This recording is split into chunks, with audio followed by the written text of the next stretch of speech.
The first thing Declan Marsh noticed about the twins was that they were quiet. Not the managed, pharmaceutical quiet of the previous 7 nannies, that sedated, thousand-yard hush that came with the job. No, this was something older, the kind of quiet that precedes a decision, the kind a predator holds in its chest before it moves.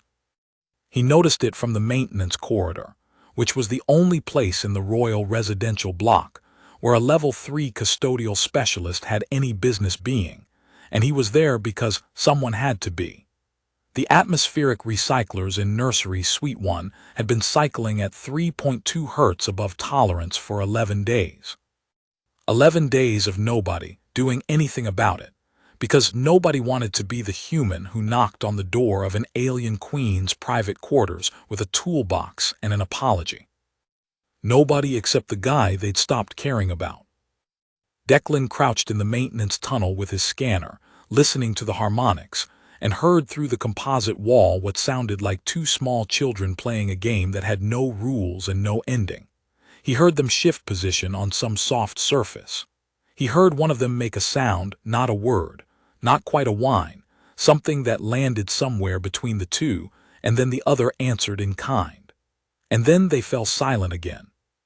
He tracked the fault to a filter, housing on the secondary loop.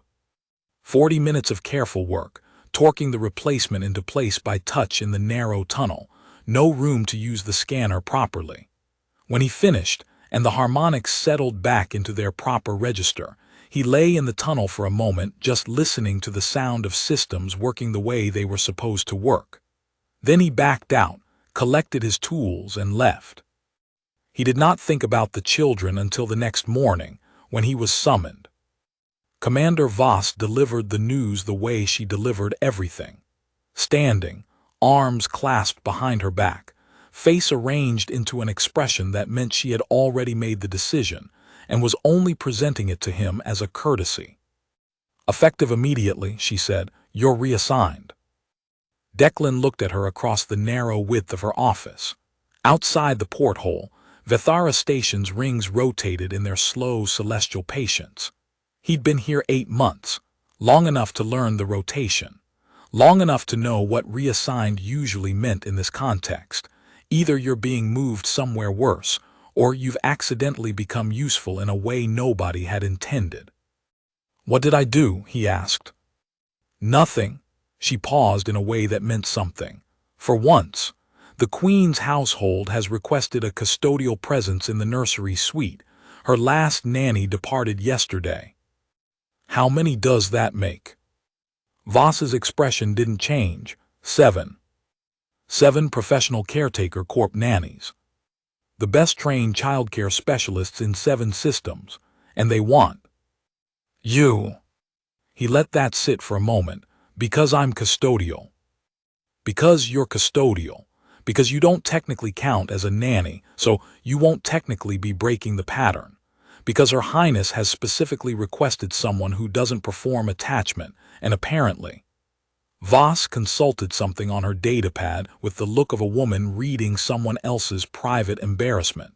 "You came to her attention when you fixed the atmospheric recycler," she said, and I'm translating loosely from the original Veth, "that you moved through her walls like something that knew how to be quiet inside a house." Declan thought about that for a while. "She has a gift for metaphor," he said. "She has a gift for a lot of things. Don't make me regret this, Marsh." He picked up his toolbox. "When have I ever made you regret anything?" She looked at him steadily. "Do you want me to answer that?" He decided he didn't. He left. He spent that evening in the station library's limited Veth cultural database, which was not extensive but was more than nothing. What he learned was this. The Veth Dominion was an old civilization by galactic standards, predating Terran spaceflight by approximately 6,000 years. Their social structure was monarchic in form, but consensus-driven in practice. The Queen held formal authority, but was expected to operate within a complex web of familial and political obligation. Their children were considered juridical non-persons until their 7th year, which in practice meant they could not speak for themselves in any official proceeding, and were wholly represented by their primary guardian. He also learned that Veth children sometimes expressed ancestral traits that adult Veth had long since lost the capacity for, that these traits were considered by different factions to be either sacred heritage or developmental disorder, depending on which faction you asked, that the political line between those positions had been contested for roughly 2 centuries and showed no sign of resolving. He closed the database and sat with that for a while. Then he made a list of maintenance tasks that could plausibly be conducted in or adjacent to Nursery Suite 1 over the next several days. He was thorough about it. He cross-referenced 3 months of maintenance logs to identify tasks that were legitimately overdue and had been passed over in the general reluctance to be near the Queen's quarters. He found more than he'd expected, because humans and Veth, apparently, tended to avoid places associated with things they didn't understand, and avoidance let maintenance fall behind. He fell asleep with the list on his chest, and in the morning he picked it up and went to work. Queen Savra of the Veth Dominion was taller than a human woman by about half a meter, and she moved through her apartments with the particular grace of a being who has spent her entire life being watched and has decided to give the watchers nothing they didn't deserve to see. Her coloring was deep gray-silver, the kind that shifted between metallic and soft depending on the light, bioluminescent plates running from her temples down behind her ears, currently dim, which Declan understood meant calm or perhaps something more controlled than calm. Controlled calm was probably more accurate for a queen receiving an unexpected custodial specialist. She received him standing at the window of the outer suite. The station's stars moved behind her at the pace of geological time. "You fixed my atmosphere," she said. Her standard was precise. Too precise, the kind that came from learning language from texts rather than speakers. Each word properly weighted, no contractions, the cadence of someone who had studied rather than absorbed. "Yes, ma'am. The previous facilities person sent a proxy. You came yourself. The previous facilities person has a bad knee and the tertiary maintenance tunnel requires a 40-degree lateral tilt to navigate. I came because I fit." He paused. "Also, it was my job.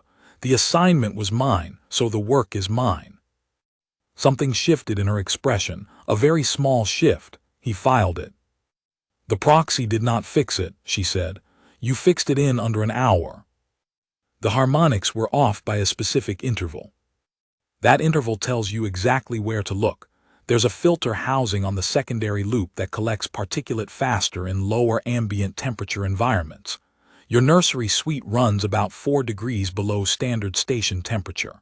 Whoever set the maintenance intervals for that filter set them for standard temperature, so the filter was cycling past its service life before anyone knew. He paused. A small thing, easy to miss if you don't know what you're listening for. She was looking at him with something he couldn't immediately name. Not cold calculation, not the careful mask of a political entity assessing a tool. She looked tired. Genuinely, deeply tired, in a way that transcended any particular species' vocabulary for the condition. He recognized it the way you recognize certain structural failures. Not dramatic, not sudden, just the slow accumulation of load in a system designed to carry less than it's been asked to carry. "My daughters," she said, "are unusual children. I've heard." "You've heard wrong things, whatever you've heard.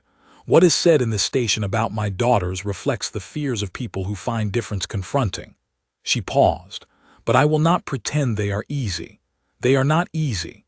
They are." She stopped again, and this time the pause felt like she was translating not from one language to another, but from something private to something speakable. Something that had been living only inside her was being offered to the outside air, and she was choosing carefully how much of it could survive the transition. They are entirely themselves, and that frightens people. Declan set his toolbox down on the floor beside him. Not a gesture of settling in, more the unconscious action of a person who has heard something they want to give their full weight to. something that deserved to be heard without the distraction of holding something. "Frightens them how?" he asked. For the first time, something softened in her expression. Not warmth exactly. Recognition. The particular recognition of one person who has chosen words carefully, seeing another person choose their words carefully. "They will show you," she said. "If you last long enough." Nursery Suite 1.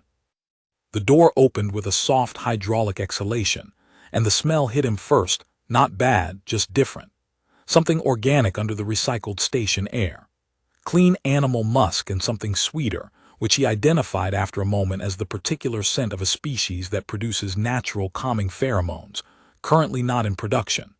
He'd read about Veth pheromone production in the database.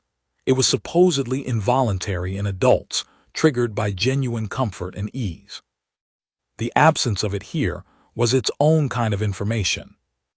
The room was immaculate in the way that rooms become when no one has let children actually inhabit them. Low sleeping platforms, modular toy architecture in muted colors, light panels calibrated to simulate a planetary day cycle. Tasteful, careful. The room of people who had tried very hard to create a correct environment for children without having spent enough time around children to know that correct was not the point. Sterile, the word arrived quietly and he let it. In the center of the room, sitting cross-legged on the floor between the sleeping platforms, were the twins. They were about 4 years old by human reckoning. The research he'd done suggested Veth children developed along a 12-year maturation curve, placing them at approximately the equivalent of human 8-year-olds in cognitive development, which meant they were considerably more aware of what was happening around them than their size implied. They had their mother's silver-gray coloring but lighter, more translucent, the bioluminescent plates at their temples flickering steadily in what he would later learn was their resting state, a slow pulse, like breathing made visible, like their inner state wearing its light on the outside where anyone could read it, if anyone was paying attention. They were looking at him with the absolute, unblinking focus of beings who have learned to assess strangers very quickly and have reasons for it. He looked back at them. "Hello," he said. Neither of them spoke. He crossed the room to the corner where the maintenance access panel was, crouched down, and started checking the junction box connections with the same methodical attention he gave to everything mechanical. He checked the terminal connections. He ran a passive diagnostic on the sensor array. He was aware of them watching him. He did not perform being unaware.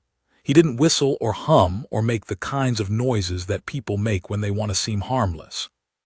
He just worked, with the same steady attention he'd have given the task if he were alone. After 3 minutes, one of them, the one on the left, shifted position slightly, uncrossed and recrossed her legs. After 5 minutes, the other one said something in Veth, a short cluster of sounds, interrogative in pitch. "I don't speak Veth," he said without looking up. "Sorry."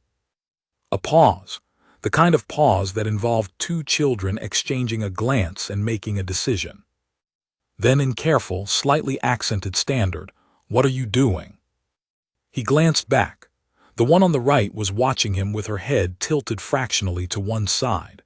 Eyes, which were larger than human eyes and an unusual amber color, the iris seeming almost to produce its own faint light, fixed on his hands and the equipment. "Checking the secondary junction. The atmospheric system runs through here. Wanted to make sure the fix I did yesterday held." Another pause, then, "The other ones never did that." "Did what?" Explained what they were doing. In here, she glanced at her sister. Something passed between them, rapid and private and complete, the kind of communication that develops between people who spend most of their time together and have decided that the public channel isn't worth using for everything. They would just come in and watch us. "That sounds unpleasant." "Yes," she said, simply, without elaboration, which he thought was its own form of eloquence. The sister spoke then. Softer voice, same careful standard, but with a different quality in it, more interior, like she was reporting from a thought she was already having rather than starting a new one. "Why are you checking it if you already fixed it?" "Because I want to be sure it stays fixed. A repair that doesn't hold isn't really a repair. It's just a delay." He turned back to the junction. He heard them exchange something quiet in Veth. He let it be private. He'd read enough to know that Veth children communicated in multiple registers simultaneously. Spoken words carried approximately 40% of the actual content. The rest was distributed across tone, bioluminescent pattern, physical proximity, and a category of meaning that Veth linguists called inner voice shared, which had no clean standard translation, but described something like the direct transfer of felt experience rather than described experience. He couldn't access any of that. He just had the words and what was around them. He worked for another 20 minutes. When he stood to leave, both of them were still watching him, but the absolute animal stillness had eased by some degree he couldn't precisely measure. Something in their postures had shifted. The particular quality of alert had changed register, from the tension before flight to something more like the tension before approach. Not trust, too strong a word, the suspension of immediate alarm, a provisional opening. "Same time tomorrow," he said. "I want to check the tertiary line." He wasn't sure if there was anything wrong with the tertiary line. He would check it thoroughly tonight to make sure he had a reason to be here tomorrow. But the reason he actually had for coming back wasn't the tertiary line, and he suspected, from the way the one on the right watched him say it, that she knew that too. He left, the door closed. He stood in the corridor for a moment and breathed. 8 months on this station, and this was the first time a work assignment had made him feel like he was doing something that mattered in the way that things matter when they matter for real. He went to check the tertiary line. 3 days in. He was running a calibration on the light panels, a real one, because his initial inspection had identified a genuine discrepancy in the blue spectrum output during the simulated morning cycle when it happened. He had his back to the room, reaching up to the mounting bracket on the wall panel, when he heard the sound. Low, resonant, not mechanical, nothing to do with the station systems. And then the hair on his arms went up with a specificity that his hindbrain classified before his forebrain could catch up. Some deep evolutionary subroutine, inherited from ancestors who'd lived in open landscapes, and had to know immediately when something larger than them was also in the grass, labeled it. Large animal, close, capable. He turned slowly. The twin on the left, HFY, he had learned, the slightly quieter of the two in words but the more expressive in the register he couldn't read, had her hands pressed flat on the floor and her head down, and her hands were not entirely hands anymore. It wasn't violent. He wanted to be precise about that in his own mind, because the word that his training pushed toward him was threat, and that was the wrong word, a category error he could see happening in real time in his own nervous system, and was making a conscious choice to override. The transformation was, uncurling was the closest he could get, like watching something return to a shape it had always known. Like a person who's been holding a particular muscle tense for so long they've forgotten they're doing it, and then they breathe, and the muscle lets go.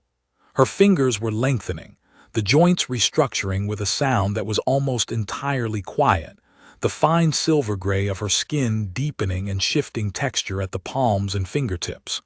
Claws, eventually. But not weapons drawn, more like roots going down, more like something finding its anchor. Her sister, Sarah, was watching her with an expression Declan could only describe as longing. A fierce and private longing, the face of someone watching a door they've been told they can't walk through, or haven't learned to walk through yet. He held both possibilities. HFY stopped, went still, and then looked at Declan. He held her gaze. He did not step back. He did not reach for his calm. He breathed once slowly, and he kept his hands where they were, open at his sides, not reaching for anything, not performing anything, just present in the way that he knew how to be present, which was not dramatically but completely. Does it hurt? He asked. Seva blinked. Her hands were her hands again. The restructuring had reversed as quietly as it had come, with the same unhurried quality of something returning to rest. No, she said. Does it scare you when it happens? She looked at her sister, then back at him. The amber light in her eyes had gone slightly brighter, elevated, he guessed, but not panicked. It used to, she said carefully. The others when they saw it. I know, he said. You know. I can guess. He lowered himself slowly until he was sitting on the floor, cross-legged at their level. He put his scanner down. Whatever they did, whatever they said, it looked like fear. And fear is contagious, so it scared you too. Seva was very still. Then she said, You are not afraid. It wasn't a question. He thought about his honest answer. I'm not afraid of you, he said. I'm afraid of other things. I'm afraid of small enclosed spaces, which is a liability in maintenance work, but you learn to manage it. I'm afraid of losing people. I'm afraid that I wasted my good years making decisions that were about me without knowing they were about me. He paused. But not you, not this. A long, still moment. Sarah had gone very quiet, the way she went quiet when she was thinking very hard and didn't want the thinking to be visible, which was a quality he recognized from his own interior life. Why did the others leave? Sarah asked then. He thought about how to answer that honestly without it being unkind, and decided that honest and unkind sometimes had to coexist. I think, he said carefully, that they saw something they didn't have a category for, and when people don't have a category for something, the easiest move is to decide it belongs in the category of dangerous. It's a fast decision. It doesn't require much, just the absence of something that would slow it down. What slows it down? He thought about that. Curiosity, he said, mostly. 1 week. He was no longer technically there to maintain the atmospheric system. That had been resolved in the first 3 days, but no one had told him to stop coming, and the twins had not told him to leave, which he took as the most meaningful endorsement available. He learned their rhythms the way you learn the rhythms of any system you spend time in, not from the manual but from presence, from noticing what happened at what time and how it related to what had happened before. Seva transformed when she was anxious or deep in thought, not frequently, not dramatically, just the way some people drummed their fingers or chewed their lips when processing something difficult. A physical release for interior pressure. Sarah had not transformed in his presence, and he was beginning to understand from small gathered evidence that she couldn't, or that the ability expressed differently in her, or perhaps hadn't fully expressed yet. There was something between them about this, something he could see in the way Sarah watched her sister in those moments. Not jealousy, closer to yearning. The particular yearning of someone who knows something is theirs and hasn't found it yet. He kept the noticing to himself. It wasn't his to address directly.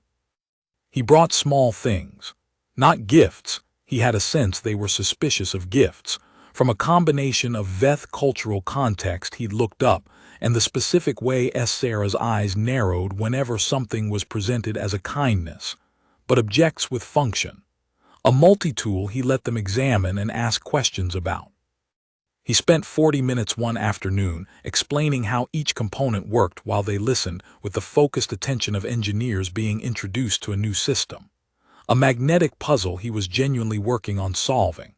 Once, a small glass vial of machine oil that he opened so they could smell it, because Seva had asked him what it smelled like inside the maintenance corridors, and he found he couldn't adequately describe it in words. They pressed their noses to the vial with the absorbed attention of scientists. Like old time, Sarah said. Old time. She frowned, looking for the words. Like things that have been moving for a very long time. Things that have rubbed against each other so long they left something behind, evidence of existing. He looked at her for a moment. Something about the phrase caught in him and stayed. That's the best description of machine oil I've ever heard. She looked slightly startled, then pleased, then immediately suppressed the pleasure with the reflex of a child who has learned not to be too visibly pleased by adult approval. The suppression was fast practiced. He noted it and hated what it implied about the education that had produced it. That evening, he thought about what other vocabulary she might have built for things that didn't have words yet. He was beginning to suspect she had quite a lot of it. 10 days in, he had his first real conversation with the Queen. He was coming out of the nursery at the end of the afternoon session. He'd started thinking of them as sessions, though he hadn't told anyone that, and she was in the outer suite, reviewing something on a handheld that she set aside when he appeared. "How are they?" she asked. No preamble, no diplomatic staging, just the question arriving with the directness of someone who had been waiting to ask it for a specific amount of time. "They're good," he said. Then, because good felt insufficient, "They're curious. They ask a lot of questions about how things work, the mechanical kind of how, but I think it's actually a proxy for other kinds." She looked at him steadily, meaning. Sarah asked me today why a seal wears out. I explained about material fatigue and tolerance and friction. She listened to all of it and then said, "So things that are used too hard in the wrong way break down faster?" And I said yes. And she said, "And things that are designed for one set of conditions but used in different conditions also break down faster?" And I said yes again. He paused. She wasn't asking about seals. The Queen was very still. "No," she said, "she wasn't." They stood in the outer suite for a moment in the particular quiet of two people who have said something real and are giving it room. "The council has been in contact again," she said then. Not to him specifically, more like saying it to the room, to the air, to the decision she was carrying. "I heard there was a meeting scheduled." "There is always a meeting scheduled." She said it with a quality that was close to wry and close to exhausted and would have been humor in different circumstances. "They are very thorough. I will grant them that."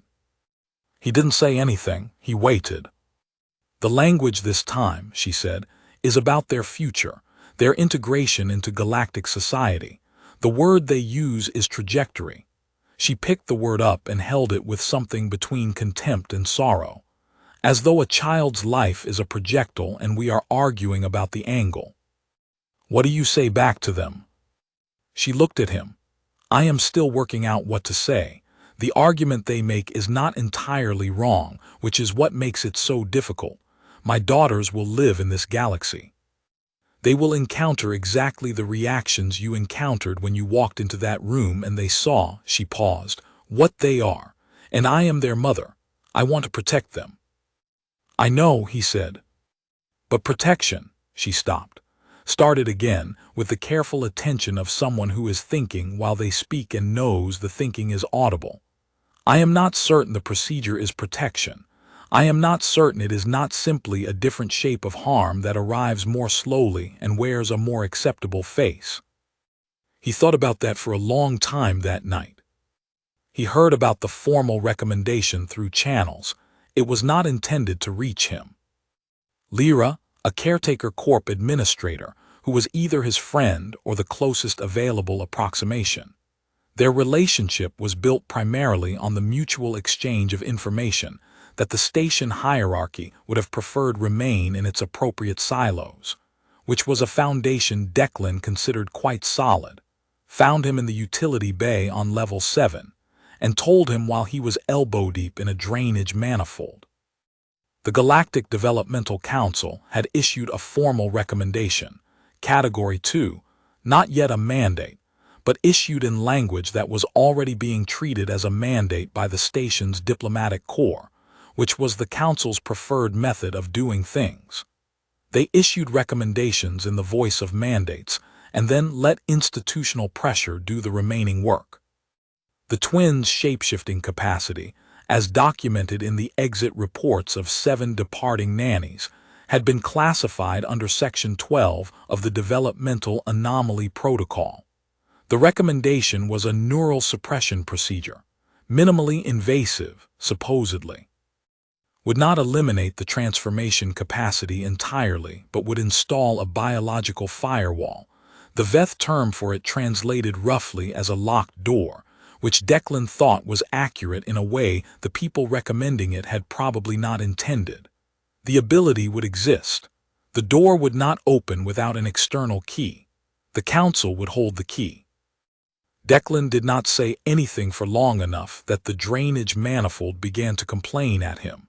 He pulled his arm out, wiped it on the work cloth that lived in his left thigh pocket. "Who's pushing this?" he asked. "Coalition of 3 systems. The Tharics Compact primarily.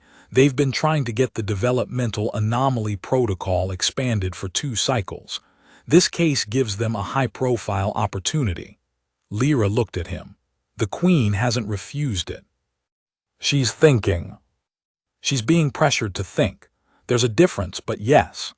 Lyra looked at him with the expression she used when she was about to say something she wasn't certain she should say. The language being used is that it would make them more compatible with galactic societal norms, better for their future social integration, easier for them too. "Easier for everyone else," Declan said.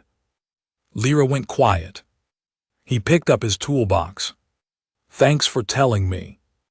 "Marsh," she caught his arm as he moved past her. "What are you going to do?" He thought about that. "My job," he said. She let go of his arm. "Your job is atmospheric maintenance." "My job," he said, "is to make sure things run the way they're supposed to run. I take a broad view of the remit." He requested an audience with the Queen that evening, and was surprised to receive it within the hour, which told him something about her current state that a longer wait would not have. She received him in the outer suite again, but she was sitting, a significant departure from Veth formal posture that he understood from his reading meant either close familiarity or acute distress, and given the context he assumed the latter. She looked like someone who had been making a decision for 3 days, and was exhausted by the making of it without being any closer to an answer. He sat down across from her without being invited to. The breach of protocol registered on her face, and she let it go. "You know," she said. "Yes. I expected you would find out. You have an unusual skill for finding things out. I listen to things other people think aren't worth listening to." He folded his hands between his knees. "I need to tell you something. I'm going to tell you what I've seen in the last 10 days, and then I'm going to shut up, because you're their mother and I'm a custodial specialist, and those are the facts of the situation. But I've been given access to your daughters in a context where most people haven't, and I think what I've seen in that context is relevant to the decision you're making. So." She said nothing. She was listening in the way that people listen when they actually want to hear. "Seva transforms when she's thinking hard about something," he said. "Not in distress, in concentration. It's the same reason humans pace or tap their foot or stare out windows. It's her mind doing what it needs to do to process difficult things. And Sarah," he paused. "Sarah can't do it yet. Whatever they share, she got it differently, and she watches her sister in those moments like she's watching something she doesn't have access to yet, like watching someone read a language you haven't learned." He paused again. "And both of them, I need you to understand this, both of them have learned to be afraid of that. They've learned that the thing they are is something to stop, something to apologize for, and they are 4 years old, and they have already built a practice of suppressing what they are in the presence of strangers, and I would very much like you to understand that the practice of suppression is not the same thing as safety. It is a different kind of harm that is harder to see."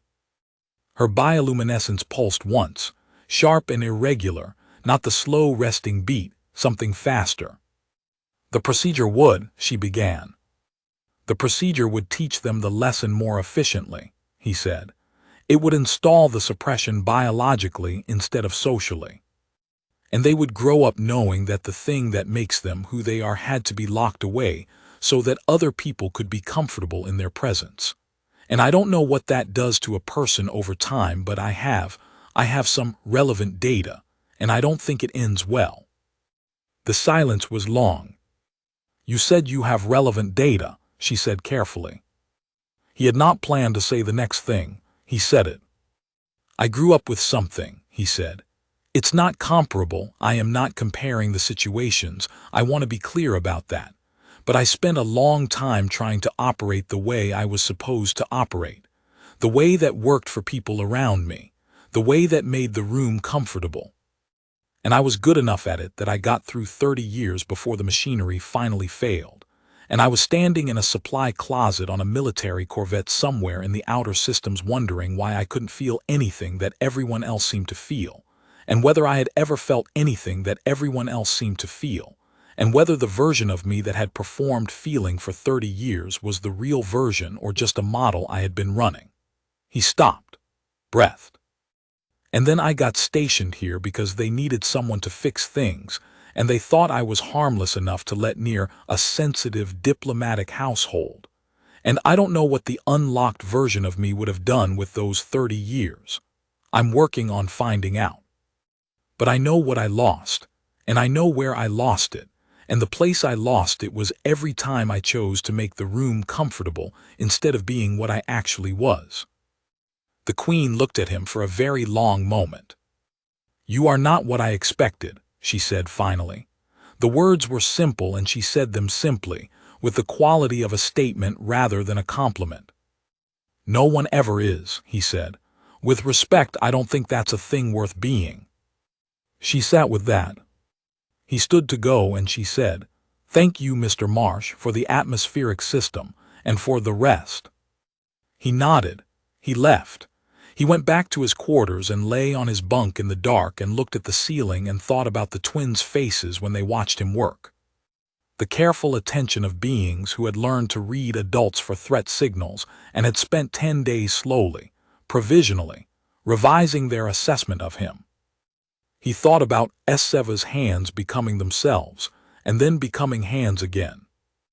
He thought about Sarah's expression in that moment, the word for it that he didn't have yet. Witness, that was the closest. She was witnessing something. He fell asleep thinking about it, and in the morning he went back. 3 weeks in. He had started bringing his lunch because the twins had asked questions about what humans ate, and the questions had been sufficiently detailed and specific that the only efficient answer was demonstration.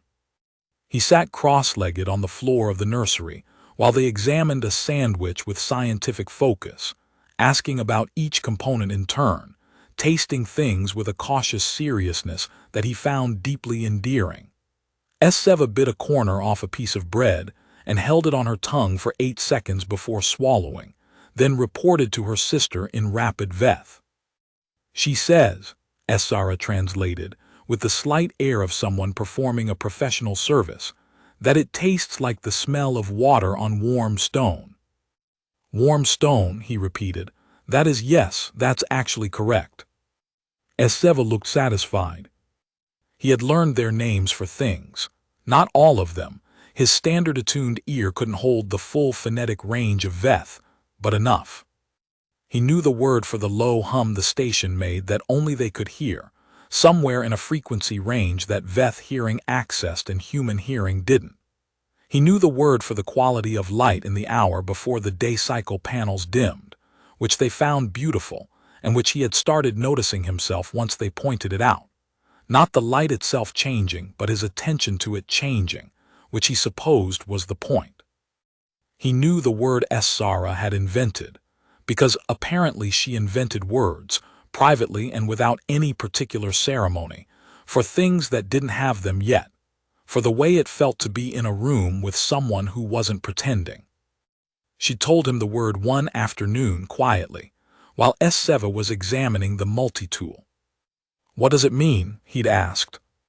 Like the recycler hum but for people, she'd said. A sound that is just a thing doing what it does, not performing being a thing, just being it. He'd thought about that for days. The afternoons had developed a particular quality he was starting to find difficult to describe to himself. He would come in, run whatever maintenance tasks were genuinely due or that he had found or, occasionally, honestly, invented to have a reason to be present, and at some point the working and the watching and the occasional conversation would settle into something he didn't have a technical category for. Not companionship exactly, or not only that. Something more like shared occupation. Three beings in a room, each doing what they were doing, with the understanding that what the others were doing was also legitimate and real and happening in the same space. No performance required. No management of the impression being created. The recycler hummed but for people. He thought about the word every day for a week before he decided it was the most accurate description of what he'd been trying to find for 15 years of station work, and before that 7 years of military service, and before that 23 years of learning to move through the world in a way that didn't alarm people. He did not tell the twins this, but he thought he might eventually.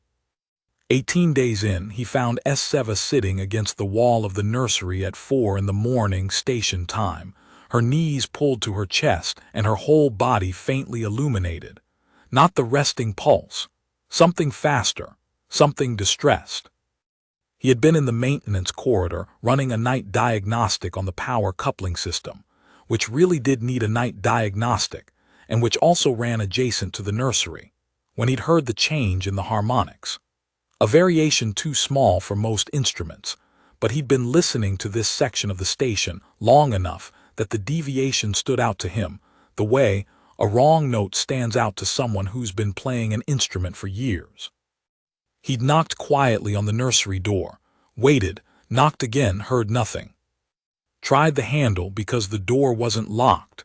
The Queen had given him access for maintenance purposes, and he decided, in the moment, that this qualified and found Seva against the wall in the low light.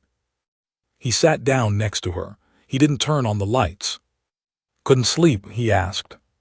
She shook her head. "Bad dream or bad thoughts?" A pause. "Bad thoughts," she said. "Want to tell me?" She was quiet for a while. He waited. He was good at waiting, had been good at it before it became professionally useful to him, had been good at it in the way that people are good at things that are really just them being themselves without apology. "Mother," Seva said, "is meeting with the council again tomorrow." He breathed slowly. "You know about that?" "We hear more than people think. The walls." She looked at the wall beside them as though establishing credentials. "Also the recycler. The harmonics change when there are people in the rooms the recycler connects to. Not words, but the shape of talking, whether someone is deciding or already decided, whether the sounds are pushing towards something or pulling away." She was quiet for a moment. "Tomorrow sounds like deciding." He looked at the side of her face. The bioluminescent plates were irregular, a pattern he'd come to associate with something she wasn't saying. "Are you scared?" he asked. She was quiet for a long time. The station rotated around them in its slow, mechanical patience. "I don't want to be locked," she said, quietly. The quietest thing she had ever said to him. Not whispered, quieter than that, the kind of quiet that comes from saying something so large that the volume goes down automatically, as though the body is trying to contain the size of it. He didn't answer immediately. He sat with it the way he sat with a difficult diagnosis, not rushing past it, not pretending it could be resolved with reassurance, not filling the space with the kind of comfort that was really just the speaker's discomfort with silence. "I know," he said. "The council says we're," she stopped, started again. "They say we're like a thing that was built wrong. That needs to be adjusted before we can," she stopped again. "Before you can what?" "Before we can be let into," she looked for the word. "Into the regular." He thought about the regular. He thought about 30 years of operating within the regular and what it had cost him, and what he hadn't known he was paying. "You're not built wrong," he said. "They have documentation." "They have documentation of how other people feel about you," he said.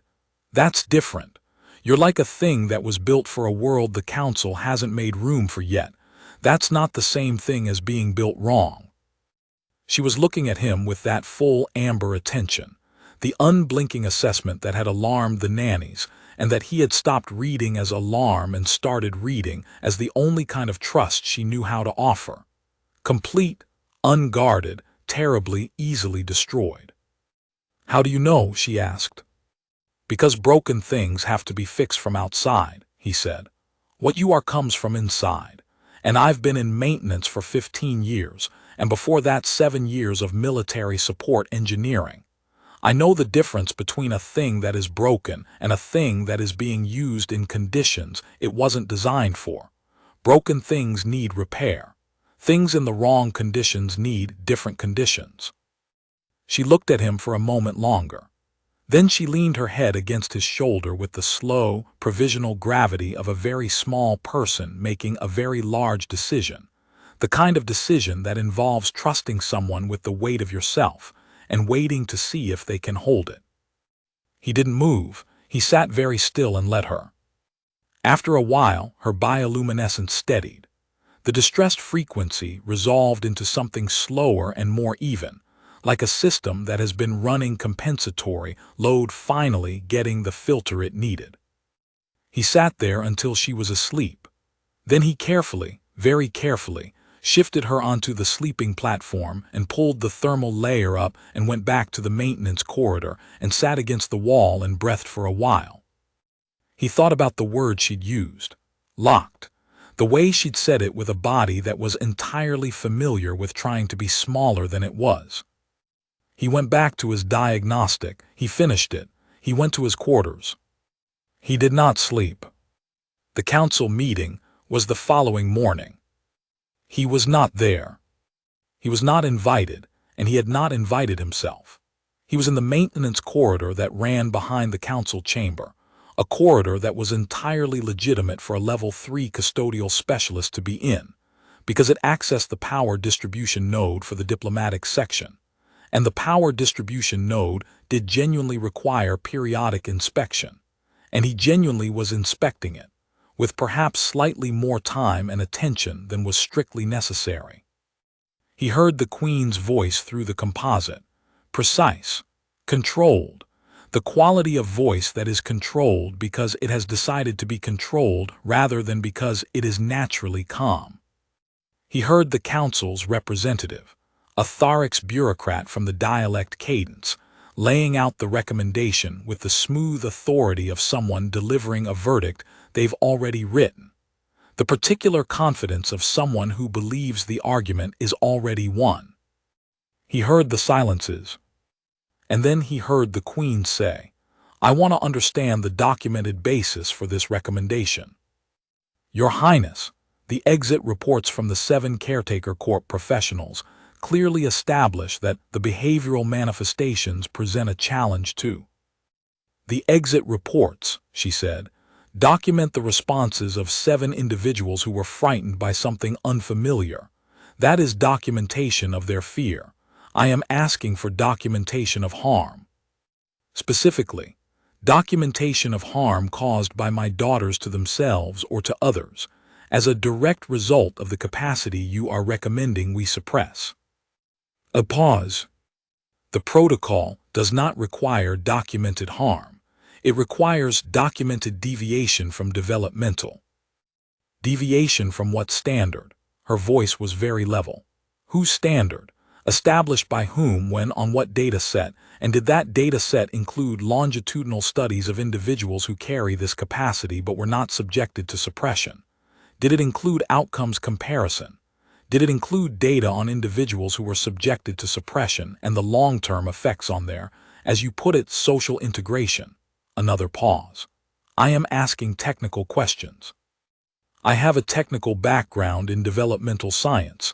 Please answer them technically." A longer pause.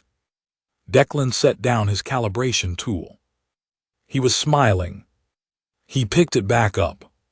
He heard the council's representative make several technical attempts to answer the questions. He heard the Queen follow each one to its logical end, and then ask the next question that the answer implied. He heard a second council representative join the first. He heard the Queen remain, throughout, completely level and completely precise, asking questions that were not hostile but that required answers that the documentation apparently did not contain. He replaced 2 sections of conduit that didn't need replacing. He ran a diagnostic on a power coupling that was functioning perfectly. He read 3 maintenance bulletins he'd been putting off. The meeting lasted 4 more hours. When Voss found him in the corridor afterward, she had the expression of a person who has received unexpected news and has not yet decided whether it is good news or a different kind of complication arriving in news-shaped form. "The Queen rejected the procedure recommendation," she said. He kept his face neutral. "I heard." She looked at him. "From where?" "You were in the diplomatic sector maintenance corridor. Power distribution node inspection, due quarterly." Her expression moved through several stages. "The Council is not pleased." "The Council often isn't." "Marsh," she stepped closer, lowered her voice though the corridor was empty in both directions. "Were you involved in this?" He thought about sitting in the dark at 4 in the morning next to a 4-year-old who was afraid of being locked. He thought about a word for the feeling of being with someone who isn't pretending. He thought about a question asked through the shape of a question about seals. "I fixed the atmospheric recycler," he said. "Everything else, the Queen is a very intelligent woman who asks excellent technical questions. I had nothing to do with the questions." Voss looked at him for a long, steady moment. Then she said, "She's asked that you continue in the nursery assignment, indefinitely." "I'll need to clear my maintenance schedule." "I'll clear it." He picked up his toolbox. "Then I'm available." Voss watched him walk down the corridor. He heard her say to his departing back something that might have been, "Marsh, you are the strangest useful thing I've ever encountered." But when he looked back, she was already walking the other direction, and her expression gave nothing away. A week later, Sarah transformed for the first time. He was calibrating the day cycle panels, the real calibration discrepancy he'd found, fractional but genuine. A blue spectrum drift in the morning simulation that neither twin had mentioned, but that he suspected accounted for the slightly flat quality the mornings in the nursery had, like light from a sun that wasn't quite the right sun. When he heard the sound, softer than S7's, a more tentative restructuring, like a door opened carefully by someone who doesn't yet know if it opens outward or inward. He turned around. Sarah was on her hands and knees on the floor with her head bowed, and her hands were not entirely hands. Her fingers had lengthened only slightly, the transformation incomplete and apparently effortful, her whole body trembling faintly with it, not pain, he thought, something more like the particular strain of reaching for something you're not sure your arm is long enough to reach. Her sister was crouched next to her, not touching, just present, and S7 was doing something he could only describe as broadcasting. Her own bioluminescence had shifted to a slow, steady rhythm, deliberate and repeating, like a metronome, like a pace car in a race, like the sound of someone else's breathing to follow when you can't quite find your own. As Sarah lifted her head, her eyes found Declan. He held her gaze. He did not step back. He did not reach for his calm. He breathed once slowly, and he kept his hands where they were, open at his sides, not reaching for anything, not performing anything, just present. "There you are," he said. Something broke open in her face. She was not frightened. She had been afraid for weeks. He understood that now, looking at her expression, afraid that she was broken, that the thing her sister carried so naturally had passed her by, that the asymmetry between them was a permanent condition rather than a temporal one. And she was not broken. She was simply arriving later, at her own pace, in her own shape, the way all things eventually arrive at their shape if you don't do anything that prevents it. Her hands were her hands again within minutes. She sat back on her heels and looked at her palms with an expression he recognized, had worn himself. Once, looking at a piece of machinery he'd finally gotten running after a very long time of not quite getting it running. Not triumph, closer to recognition. the particular quality of finally seeing something that was always there. Her sister touched her shoulder gently, said something in Veth, short and warm and certain. She says, Sarah translated with a voice that was not quite steady, that she knew I could. She says, her voice steadied. She says it just needed someone else in the room.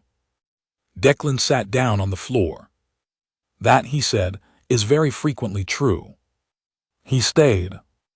This is the part of the story that gets misunderstood later, when people tell it, and people do tell it, because the station is a small world and news of what the Queen did, and what preceded it moves through that small world in the specific and distorted ways that all news moves.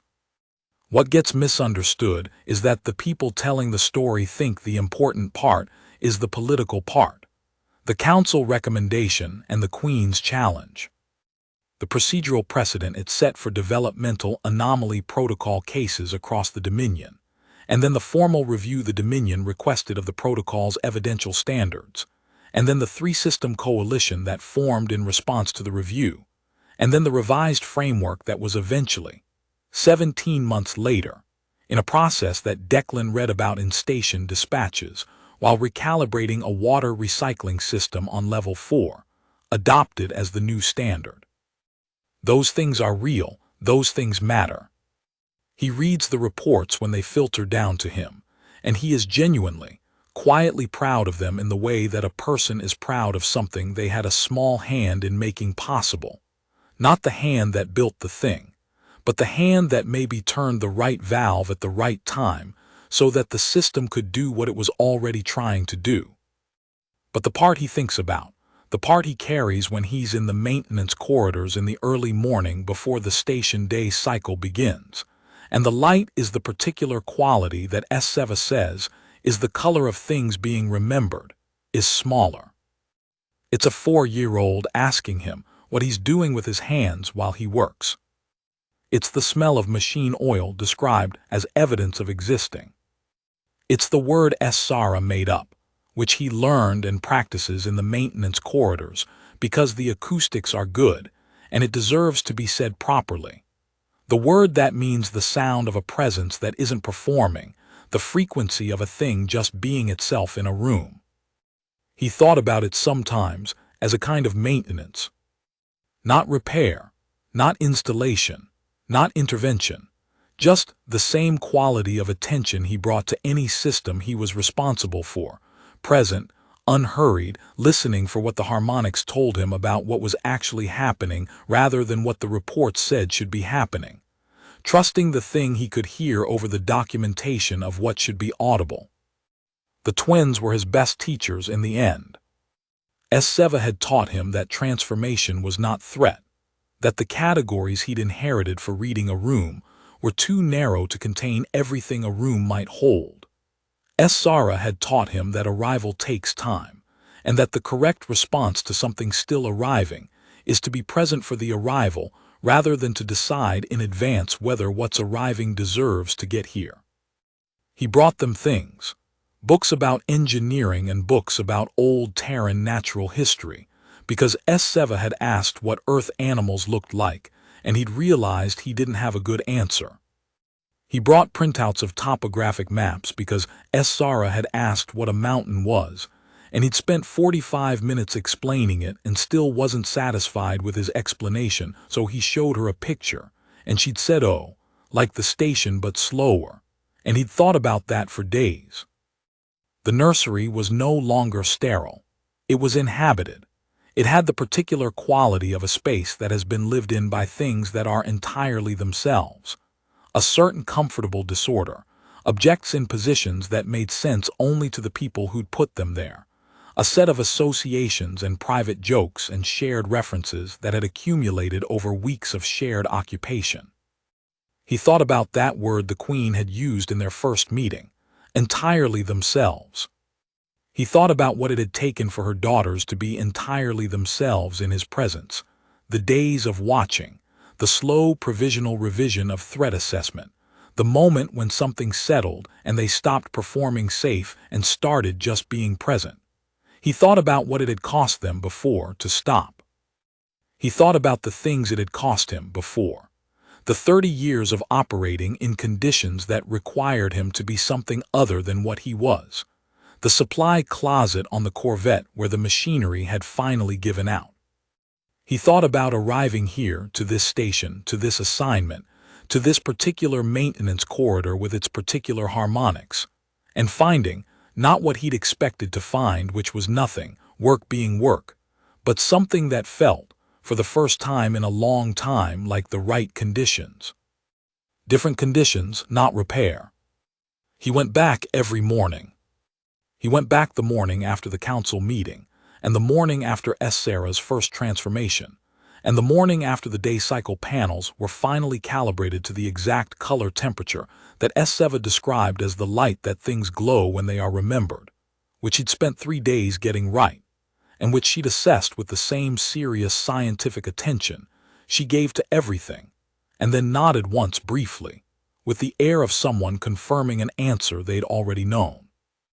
He went back every morning for as long as the assignment lasted, which was longer than any assignment he'd had.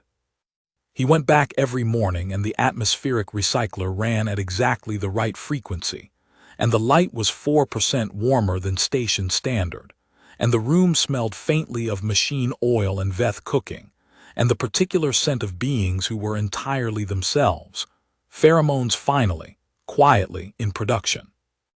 And every morning the twins were there doing what they did, being what they were, and every morning he was there too, in the particular way that he knew how to be there, which was not dramatically but completely. Which was, in the end, the only impossible thing he'd done. He'd stayed. And staying, it turned out, staying and being present and not performing comfort, and not making the room feel something it didn't feel, was the thing that none of the 7 before him had managed, and the thing that had changed the shape of a galactic debate, and the thing that had given 2 small beings in a quiet room the first sustained experience of what it felt like to be witnessed and not found wanting. Which was, when you thought about it, the same thing the machine oil smell was, evidence of existing, the trace left by things that had moved against each other long enough to leave something behind. He was still leaving something behind. He thought most mornings that he was only now finding out what it was.